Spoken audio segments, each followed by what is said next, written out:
to our 300 lovely subscribers. Ballin' and Brawlin' is the name. We've gotten a lot of questions. We see the comments, we see the reviews. All you guys talk about is the brawling side. Where does the ballin' come from? Well, it's time to answer the question on everyone's mind. Ballin', the baller himself. We have big number 40, Justin Stranad, Mr. Special Teams, as they call him out in Denver. He's headed out to training camp for year 5, the Denver Broncos linebacker. Again, year 5, big year coming up for my friend Justin Stranad. But we are going to put the ball in ballin' and brawlin' today. We're going to chat a little bit about how the offseason went, what we're expected going into the season. And again, obviously it's been all MMA, UFC stuff to this point. But now as football season approaches, we'll be doing a little bit more talking about the NFL, college football, some stuff like that. So very excited to break into that stuff here soon. And yeah, Justin, so we're about a week out of training camp. How are we feeling going into year 5? Yeah, dude, year 5. Excited going into year 5. I'm excited. Although training camp, I won't say is the easiest time or the most, I would say, happy time of the year. It's a time where I think your character, your accountability, everything's tested in your life, which is good. And it's what you work all off season for, is to get ready for training camp, go into the season healthy, strong, fast, and really just attack it head on, starting from day one, really. So compare an NFL, now that you've had a couple under your belt, what's the difference between an NFL training camp and a college football training camp? Because obviously in college, I feel like it gets chalked up to be, the worst couple weeks of your life. You're in there till 6 a.m. to 10 p.m. You get like a little break in there, but it's pretty brutal. It's tough on you physically and mentally. But how bad is an NFL training camp compared to a college football training camp? Well, I'm always going to say that the NFL practices, especially, I mean, it varies based off your coach in the NFL, but Sean Payton, who's our head coach, is an old school type of coach. Our practices are tough, along with our training camp. And I would just say the biggest difference between the pros and college from a training camp standpoint would be a lot more time in the film room and meetings and even walkthroughs. Like, there's multiple walkthroughs at times a day. There's so many meetings in a day, along with several other things. But I just think in college, I mean, everybody can kind of relate to this. If you played like Division I balls, like, you have your guys in college that could kind of show up on any given day and kind of still go out there and perform. Whereas, like, in the NFL, if you don't show up prepared and like ready to go, like, you're going to get embarrassed. And that's just the biggest difference, I would say, is the skill gap between player to player and like a pro practice compared to a college practice is just significantly different. Like, there's every guy on a pro team was like that guy in college. He was like the best guy on his team, the best guy in his conference, whatever you want to call it. Like, so it's just, you have a bunch of those. It creates for such a elite atmosphere and like high intensity. Everyone's fighting. This is like everyone's fighting for their job. Whereas in college, you kind of, if you have your scholarship, you have your scholarship. But like pro level, it's like you don't show up, like you could be at home the next week. You know what I mean? So I would just say the intensity, the mindset, and I'd say things like that are the biggest difference between college and pro. So, like I said, going into year 5 here, all with the Denver Broncos, but we were very close to leaving this past offseason. According to some of my sources, it actually got leaked that you signed with the Carolina Panthers. Obviously, we cleared that up a few days later, but a lot of people were running with it. I saw a couple reposts on some Instagram stories that you had signed with the Carolina Panthers. That was not true, but I will ask you, how close? Talk to me about an NFL contract negotiation. How does that all go down? And then how close were you to leaving Denver and signing with Carolina? And kind of what went into that decision to stay for year 5? Yeah. So obviously, this year I finished my 4th year of my rookie contract. Rookie contract is 4 years, and then if you're a first round pick, you have like a 5th year option that the team can decide on. But for me, I wasn't a first round draft pick, so I had a 4-year contract that I had finished this season when the season ended. So I knew I was about to be a free agent. And going into the offseason, I spoke to Denver. Um, they seemed like they wanted me back, but in the NFL, it's tough to you don't really know how much somebody may want you back like until it really gets real and like money and contracts and negotiations really start. When free agency started, I knew that it wasn't something I was gonna rush. I wasn't like a Saquon Barkley where I know I'm gonna be signing the first day and have all these offers, this and that. I knew that it was kind of going to be a process a little bit, and I was going to be patient with it, with how everything works. I knew that would be what's best for me. And, going into it, I obviously had my sights set on I was probably going to be back in Denver. But like you said, Carolina reached out.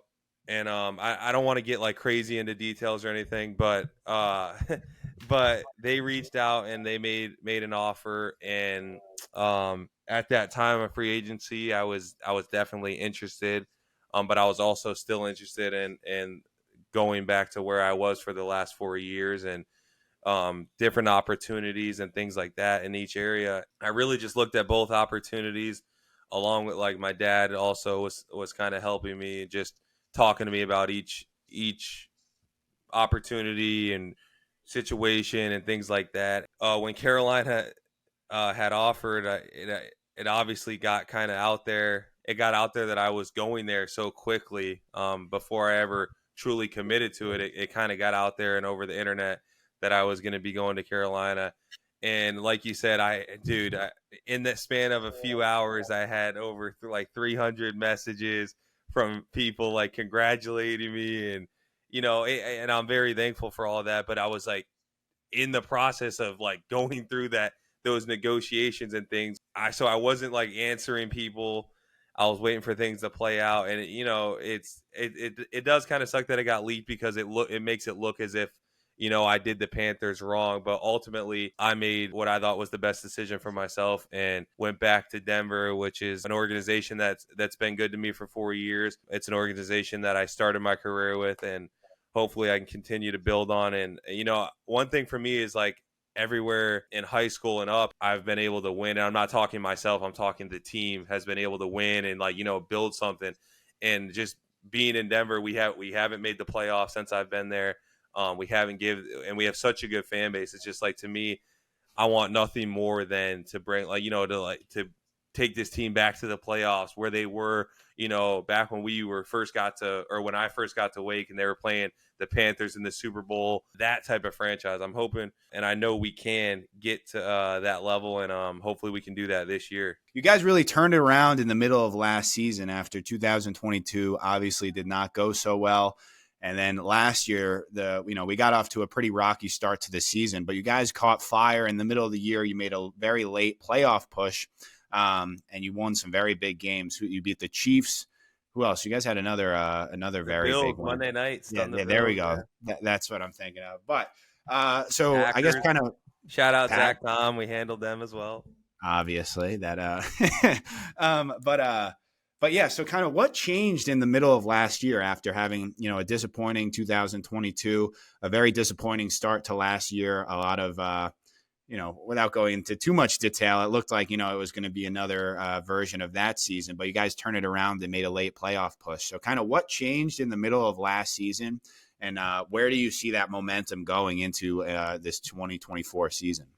Yeah, so the beginning of last year, honestly, I don't think it was as much of us changing or making these big changes, as I think it was actually us just keeping our foot like on the pedal. Like we started out the season with an onside kick against the Raiders that we recovered, but they said it was an inch early, and I'm not saying that that's why we lost the game, but the Raiders didn't do anything offensively in that first game other than having the ball on the plus 40-yard line to start. You know what I mean? Like, so things like that. And just, we started out a little slow. Like we were up 21-0 on the Commanders early in the season. We end up turning the ball over before the half, and we end up giving that game up. But defensively, we didn't play well in the second half, especially in that game. And dude, it's just, I felt like we started slow. But we found our rhythm, like you said, and we went on that run. But it kind of just was a little bit too late. We got to that point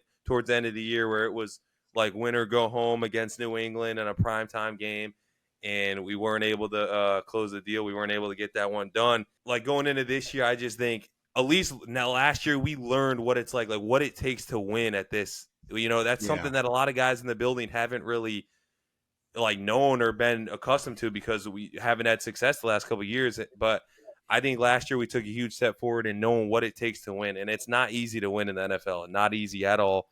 And I think we took a huge step forward in that regard last year, and I think this offseason and this training camp and going into this season, that's what we're going to be building on. And we're a lot younger, I would say, this year of a whole roster. And yeah, I think we gotta put it all together. Like talking about it means whatever, but it's like it's on us to go out there. Everyone can give their predictions for the seasons and all of that, but until you get out there, you go through everything and you work at it. It's hard to say, what. I wouldn't put a limit or a you know what I mean, a floor as to what could happen in this season.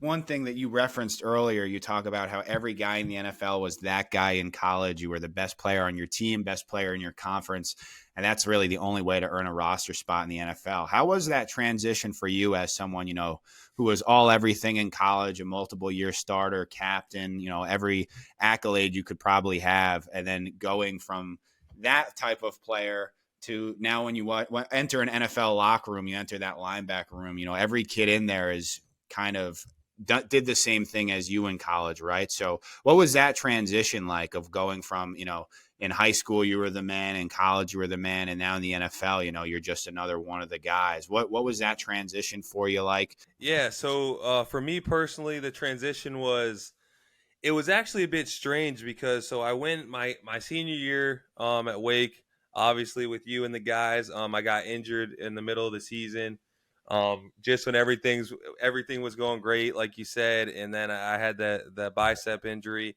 So and then COVID hit during that off season, so it was a weird time where like we didn't get the rookie mini camp, the OTA. We got none of that going into I mean, we didn't even know if there was going to be a season that year.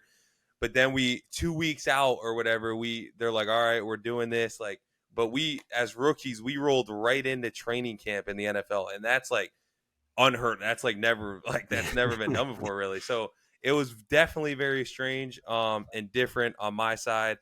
But like you said, I think it kind of became reality when I first got to the building, and we're in our first day of camp, and I'm in a workout in the weight room like post practice, and I'm like standing across from Von Miller, who's obviously like a first ballot Hall of Famer player, like one of my guys growing up that I loved to watch, like had his jersey. Like it's just crazy, you see some of these guys that you like grew up watching, and that's when I think it became reality to me. But I would say that also it's like, so in my linebacker room, you have these guys like at the time it was like Todd Davis, Josie Jewell, Alexander Johnson, these guys that are like older guys that like they have families, like they have kids, like they're doing this to provide for their family. And you understand that, like, all right, I might roll in, I'm this at the time college kid, I don't have a family, like I'm young, like, and you see these guys that like this is like make or break. It's like provide, put food on the table,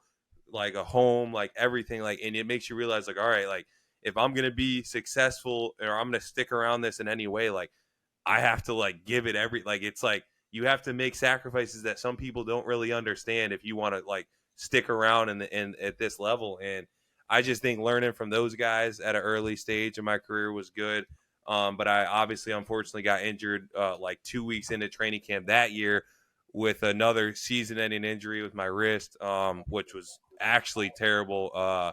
Was an injury that I don't wish upon anybody. Bad experience, but hey, everything happens for a reason, and we're still here today. So got to be thankful and very blessed to still be with the organization and still part of the National Football League. Yeah, so a couple of things I wanted to talk about off what you just said. So you were a guy who was projected maybe to go a little bit higher. You were having an unbelievable senior season. You get hurt with a couple games left. You miss the rest of that season. So obviously going into draft prep, you don't want to be coming off a season-ending injury. You still go in the 5th round. You still have a lot of hype around you coming into the league. You enter the league, and then pretty much immediately before even playing a snap, you have another season-ending injury. Talk to me about, I know everyone talks about the adjustment from college to the pros and how difficult that could be for a number of reasons. But what was that transition like while you weren't even playing? You were on the IR for the entire season. How much more challenging did that make that season? And kind of talk to me about what, being a rookie was like when you weren't even able to practice or really, step on the field at all. Yeah, dude. So it was definitely tough because, like, you look at college and say you're injured in college for the season, like, you still might go back to your dorm or your house with your guys, and it's like you can still, like, you still have that camaraderie and that's good time. Whereas, dude, in the pros, like I said, these guys got families, like, and I'm going to the facility, I'm doing my rehab. My rookie year, I sat in meetings, linebacker and defensive meetings, and it's just tough because, bro, like after you go about your day at the facility, it's like I'm living now in the West Coast, a place I've never lived at my entire life, completely opposite side of the country, and away from all my family and friends in my rookie year. So yeah, like I had some guys on the team, but it's not like I wasn't like crazy close with anybody my rookie year. Your rookie year, you're kind of like a little shy, you don't want to step on any toes, and I'm also injured, so I'm not like traveling to some of the games and things like that. It's just it was tough for sure, but you learn from it. There's what I mean, and I just think still being in the meetings and things like that did help me. But we also went through multiple coaching changes each of my first couple of years in Denver. So it kind of was tough learning the like learning terminology, but then there would be a whole new set of terminology and things like that the following year. So just a little bit different than I would say most people's early on career, you know what I mean, in the league. You mentioned coaching changes. Now you've been through a few in your 4 years in the NFL. When a new coach comes in, I've always felt like in the NFL to college, it's very different. In college, you're dealing with, 18, 19-year-old kids. In the NFL, as you mentioned, you're dealing with grown-ass men, people with families, some guys in their mid 30s. How hard is it for a coach to come in and kind of change the culture? I've always felt like in college, it's a lot easier. You have a lot more control. You have a lot more say in the day-to-day for everyone. And then in the NFL, it's a business, it's just such a completely different ball game. How different is it when you have a new coach come in who tries to install, his new way of doing things? How hard is it for a coach to come in and try to, capture an older audience than when in college, when again you're dealing with kids as opposed to grown men? So what is that like when you have a new coach come in and like seeing them try to kind of do things a different way, because obviously if it didn't work the last time? So can you kind of tell me about those coaching changes, what goes on in those first couple months when you have someone new take over? Yeah, dude. It's weird. It's not a good thing, but I've actually been a part of multiple coaching changes already within the first 4 years. You have your different, like all head coaches are different in how they address the team, how they go about practices, how they go about travel. I mean, everything's different based off of the coach. But yeah, like with Sean Payton, I think he's done a great job of like implementing what he wants in his culture, and like kind of talks about what our team identity is and what we're going to be and what it takes to win. And he's a guy that's done that, obviously, so he knows what he's talking about, and you have to respect it, like when he does speak about it. And so he's also a guy that, like I said, I think he does a good job of commanding the team in the locker room, and getting the respect of the players. And I just think it varies based off of the coach. I've had coaches that are all about the hard practices and everything's going to be done the tough way, this and that. And then I've had also coaches that are a little more on the conservative side and want to get players off the legs and things like that. What do you prefer? To be honest, I think more success comes with like the harder stuff, the old school way. Although it's not the most fun and it's tough, I think I do agree that that's how you get the best results. You mentioned earlier one of my all-time favorite football players, Super Bowl MVP and one of the greatest defensive players to ever play, Von Miller. So we'll get in a little bit about players you've played against in your time in the league. But when you enter an NFL locker room and you're surrounded by all these guys that you grew up watching, talk me through being like a little bit starstruck, but then all of a sudden, like you kind of have like 5 minutes to do that. And then you got to put that aside. And now, like, this is a guy that you're playing with now. So, like, how long does it take? We can, I guess, talk specifically about Vonnie because I know you guys were friendly. So, what is that like going from being, when I was in high school, I was watching this guy have 15 sack seasons and win Super Bowl MVP. Fast forward a couple years, and now I'm playing right behind him. So, what is that like, and how long does it take for you to kind of be like, all right, well, this is my life now, so I kind of got to get used to it? Yeah, dude, it's a unique experience. I was one of those guys. I was like the huge like growing up, I was just this big sports fan. I still am today, but I was like this. I wanted all the top guys autographs, jerseys, and things like that. And when I first got to Denver, I was like literally that's like the first thing all my friends would say to me, like, bro, you're about to play with like Von Miller, like, and I'm like, yeah, like, but you don't really like doesn't really hit you until you're like, I'm in the locker room and like I'm literally like right aside Von Miller and all these players. And for a guy like him, he was awesome. Like he was so cool to all the guys. Like, I mean, Von treated everybody in the organization with like the utmost respect. And although like obviously he's not dumb, I think he was very aware that he's this kind of global superstar, especially at that time. He was awesome, dude. Like when I got injured, he actually ended up getting injured a few weeks after me. He reached out, actually said we were on Call of Duty playing like on Twitch together and things like that. But no, he's a really good dude. Like I think it speaks for itself the career he's had. I think he'll be a first ballot Hall of Famer, and I'm always rooting for him. We stay in touch from time to time, like maybe swipe up on Instagram stories or things like that. But he's a great guy. He's growing a family over the last few years, which is awesome to see. And yeah, I hope he finishes his career on a high note, has a great year this year, and however much longer he wants to play. But that's like a great example of a guy that, despite being like superstar of all superstars, was like really cool and really really good teammate to everybody. Yeah, well, kind of on that note, speaking of superstars that you played with a pretty big one these last couple years. Russell Wilson, your quarterback, the last couple years, it was one of the biggest free agent or trade moves, in recent memory. He obviously a legend in Seattle. He comes to Denver with all the expectations before the 2022 season. Regardless of how it panned out, I just want to ask, what was it like playing with a guy like that again? In the same situation, a guy who you watched win Super Bowls when you were in high school.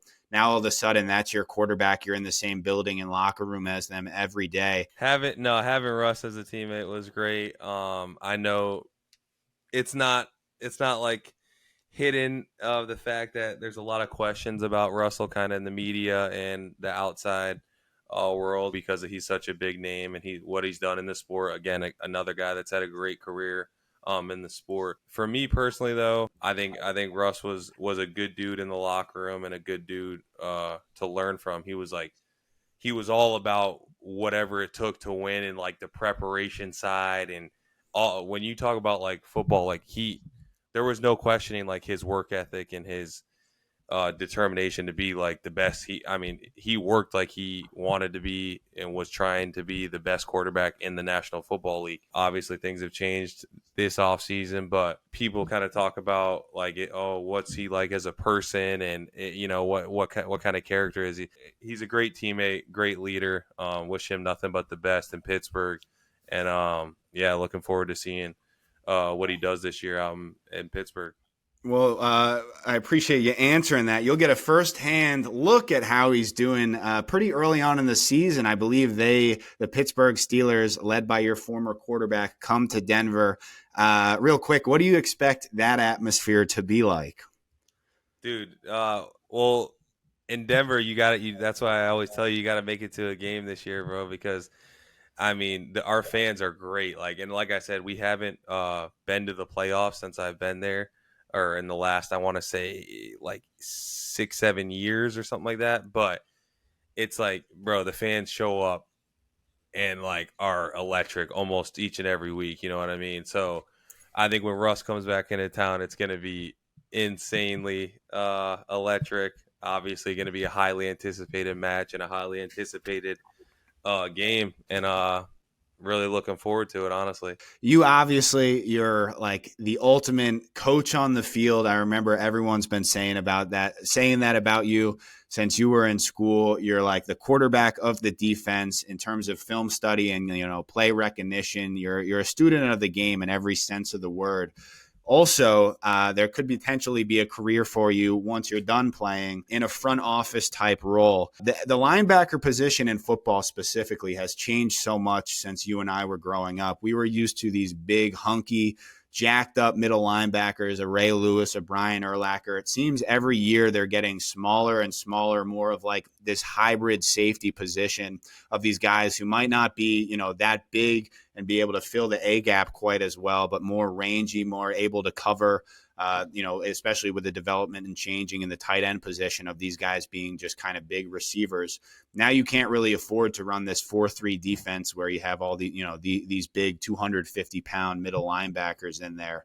As a guy who, like I said, obviously has played the position, but could potentially in the future be scouting these guys, Justin Sternad, the GM in a couple years, what is he looking for in a linebacker in today's NFL? yeah. So for me personally, and like you said, I do want that's one of my goals is when I'm done playing to potentially become a general manager of a team one day. Podcasting first, but go on. I would say definitely number one would be ability to play in space. I think in today's NFL, you have to be able to make plays in space, whether it be on a running back, tight end, receiver. I mean, the game is so spaced out with speed and just electric offensive players that if you're not able to make plays in space, like you know what I mean, you're going to struggle at the NFL level. And then a couple other things would be for me as a linebacker, like you got to be instinctual to play at a high level at linebacker. Some front offices are more into the height, weight, speed guys over a guy who might be a little less athletic but more instinctual than another guy. I think that's a big part of it. And then also, I think mindset at that position is a lot. Like at linebacker, you're not gonna like. I don't care who you are, Fred Warner, like whatever. You're not gonna go in and dominate every play of every game. You're gonna probably be on the ground. Sometimes you're gonna get like there's gonna be tough plays in the league, and I think having a mindset of always attacking, always sideline to sideline, getting to the ball, like being that guy on your defense that can always count on to bring the energy, I think is a big part of playing the linebacker position. So those three things are like the biggest, most important things I would say in an NFL linebacker today's game.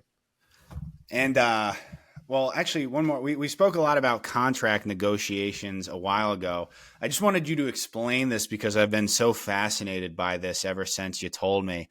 Can you talk to me about the NFL's pension plan? What does that look like? What does one have to do to qualify for this? I think a lot of people, with the NFL in particular, and now you see it a lot more with the growing sport in the UFC. They talk about how, once you're done, maybe the company doesn't take care of you quite like they should, but that isn't exactly the case. Can you briefly explain to me what the pension looks like with in the NFL?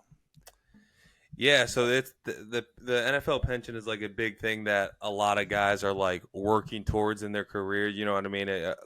I train with a lot of guys that play in the league, and they're one of their number one things is like I'm trying to earn that pension, like which rightfully so. It's like a very big and important part of some people's lives, and so how it works is if you have 3 credited seasons in the NFL, you earn pension. And a credited season means you have to be on the active game day roster at least 3 times within a season. So, like some of these guys who might be on the practice squad and they get called up for 2 games but not 3, in the beginning of their career, it's kind of tough because then they don't get that credited season, and you need 3 of them to get pension. So, like for instance, lucky enough for me, I'm going into my 5th year, and I've been lucky enough to earn the pension. And I don't know the exact numbers of how much money exactly it is and things like that, but I know that every year you're in the league, after you earn the pension, it actually goes up for every credited season after that. So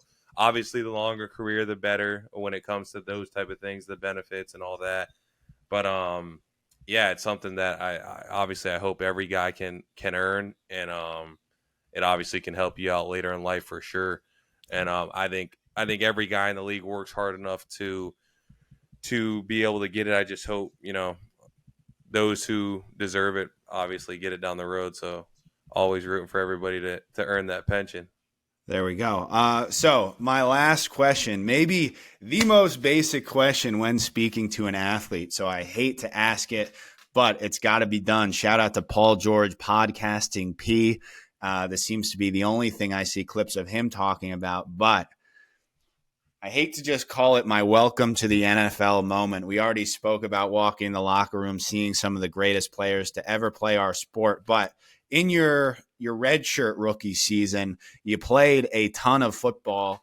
Talk to me about your welcome to the NFL moment. What was a moment that you could point to in your career where you were kind of like, I made it, or you lined up against a Patrick Mahomes, someone like this? Talk to me about what that moment was like for you. Can you point back to a specific situation that season where, kind of time stood still there for a second and you were able to just take in like, all right, like everything I've worked for is here right in front of me?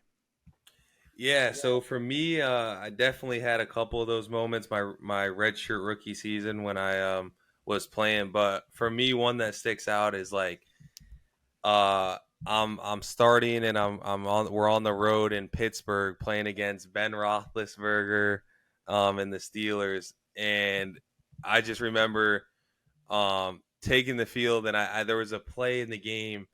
I had like a blitz that they sent me on, and it ended up being like a quick pass, but like the O line didn't protect it properly. So like, or maybe they did, but Bet Roethlisberger got rid of it so fast. But I just remember I was coming free, like it would have been a clean hit on a guy that I don't know if everyone knows this, but Ben Roethlisberger is like a ginormous human being. Um, so I'm coming free, and I'm like thinking like, oh my, like I'm like about to hit like Ben Roethlisberger. Like I've been playing with him on Madden for like 15 years, and I'm like about to literally full blown tackle the guy. And I just remember that moment being like, wow. Like I text my buddy who I grew up with. Shout out Michael Del Duca. Hopefully a subscriber. If not, I'll need to text him and get that going. I remember texting him. He's a diehard Steeler fan, him and his dad. And I just remember being like, dude, like I just played against like Ben Roethlisberger. Like that's like insane. Like, you know what I mean? And he texted me back and he was like, dude, he's like, I don't even know like what to say right now. Like I was just like, yeah. So things like that are really cool. One of my first like home starts was against obviously Lamar Jackson, who's like a 2-time MVP in the league, but a guy that you and I are very familiar with as we handled him at Wake Forest back in the day. I'm not sure. Thanks for throwing me in there with the we, but I think that was mostly you on the field. I think if I recall correctly, was it 3 sacks against Lamar coming off a Heisman season, 2 or 3 sacks? Pretty special. Did he remember? Did he? I think he smelled. You could smell some fear coming off Lamar when Big 40 stepped back in front of his face there. It was a solid day at the office, but like you said, you got to tip the cap to that guy on an insane career he's had so far and still going. So 2-time MVP, not a lot of people can say that. So yeah.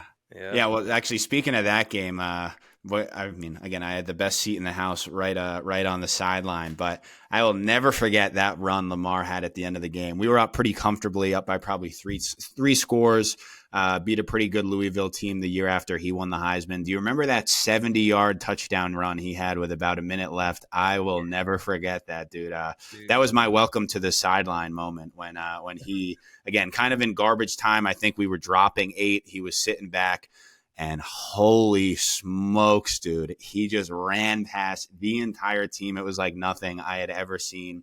Obviously, you come across some crazy cats playing in Jersey, but no Lamar Jacksons around here, bro. I will never forget that, dude. And I think we won the game, but everyone walking off the field was like just in awe of like, they're like, did that actually just happen? And now, I mean, he seems to still do that in the NFL. So yeah, well, I appreciate it, bro. Obviously, we're like we said, hopefully we can get a lot more NFL type stuff coming out.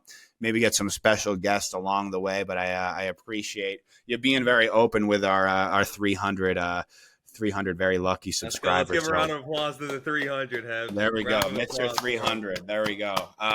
And yeah, like we said, the people were very confused. Ballin' and brawling. Why? I just see a lot of brawling, not so much balling. Well, there's some balling for you guys. So like we said, get some more football stuff out for you soon as the season comes up. But Justin, obviously, it'll be fun to kind of watch this year 5 go on for you. Very excited for what it has in store. But I appreciate you being so open here with our fans. And thank you. Well, best of luck in training camp, my friend. Again, very excited to see what year 5 has in store for you, brother. So best of luck. Let's go. We're looking to have a big year. We're also looking to have a big year on the Brawlin' and Ballin' podcast. Wait, I just said Brawlin' and Ballin' podcast.